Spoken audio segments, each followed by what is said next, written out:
Hello everyone.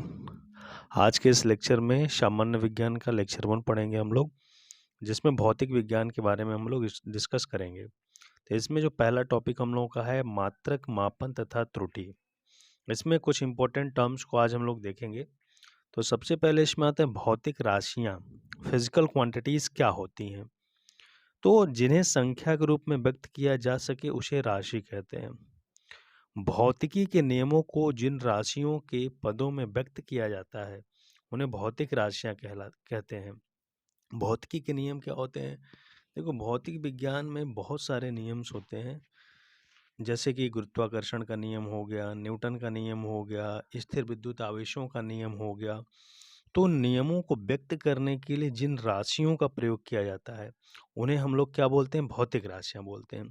जैसे कि मान लो, गुरुत्वाकर्षण का नियम होता है F=G m1 m2/r²।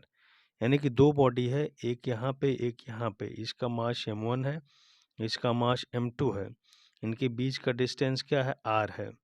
तो इनके बीच लगने वाला फोर्स कितना होता है? F=G m1 m2/r²।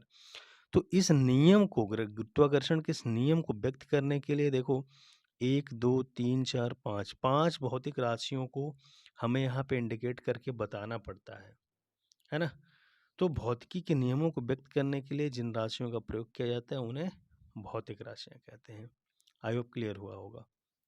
जैसे लंबाई, ताप, द्रव्यमान आदि। ठीक है।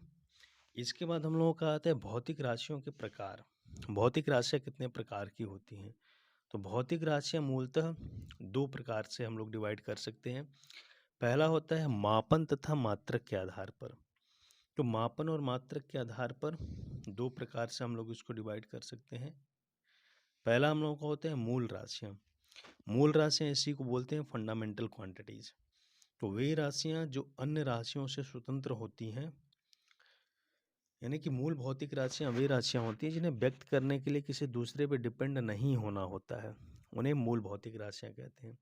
इस संख्या में 7 होती हैं: लंबाई, ताप, समय, द्रव्यमान, विद्युत धारा, ज्योति तीव्रता तथा पदार्थ की मात्रा। ये 7 मूल भौतिक राशियाँ होती हैं। दूसरा इसमें आता है व्युत्पन्न भौतिक राशियाँ। व्युत्पन्न भौतिक राशियाँ तो वे राशियाँ जो मूल राशियों की सहायता से प्राप्त की जाती हैं, व्युत्पन्न राशियाँ कहलाती हैं। मतलब फंडामेंटल क्वांटिटीज, मूल राशियों को मिला करके उनके यूज से जो राशियाँ बनाई जाती हैं उनको व्युत्पन्न राशियाँ कहते हैं। जैसे क्षेत्रफल, आयतन, दाब, चाल, वेग, त्वरण। जैसे क्षेत्रफल की हम लोग बात करें तो क्षेत्रफल क्या होता है? लंबाई गुणे चौड़ाई। चौड़ाई, अब देखो, लंबाई और चौड़ाई को हम लोग मिला करके इनका जब मल्टीप्लाई करते हैं तब हमको मिलता है क्षेत्रफल।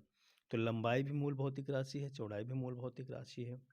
दोनों का मतलब क्या हुआ? दूरी हुआ, लंबाई हुआ। तो इस तरीके से ये व्युत्पन्न भौतिक राशियाँ हुई। ठीक है।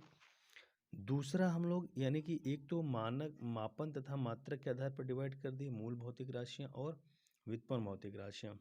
इसके एग्जाम्पल है क्षेत्रफल, आयतन, दाब, चाल, वेग, त्वरण आदि। दूसरा हम लोग इसको कैटेगराइज कर सकते हैं दिशा एवं परिमाण के आधार पर, है ना। दिशा एवं परिमाण के आधार पर। तो दिशा और परिमाण के आधार पर दो प्रकार से व्यक्त कर सकते हैं। एक होती हैं अदिश राशियाँ, इसको बोलते हैं स्केलर क्वांटिटीज, और दूसरा होती है सदिश राशियाँ, इसको बोलते हैं वेक्टर क्वांटिटीज।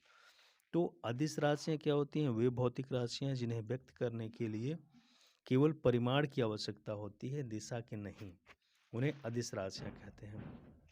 ठीक है। जैसे दूरी, चाल, द्रव्यमान, आयतन, घनत्व, विद्युत धारा। अच्छा, विद्युत धारा में तो परिमाण भी होता है और दिशा भी होता है।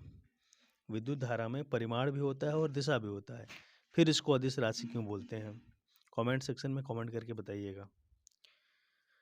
तो ये हमारा हो गया अदिश राशि। दूसरा हम लोग बात करते हैं सदिश राशियों की। सदिश राशियाँ क्या होती हैं? वे भौतिक राशियाँ जिन्हें व्यक्त करने के लिए परिमाण के साथ साथ दिशा की भी जरूरत पड़ती है, सदिश राशियाँ कहलाती हैं। जैसे विस्थापन, वेग, त्वरण, बल, संवेग, आवेग, भार, बलागुण आदि। ये सब क्या है? ये सब सदिश राशियाँ हैं। तो आई होप आप लोगों को सारी चीज़ें समझ में आई होंगी। Okay, thank you.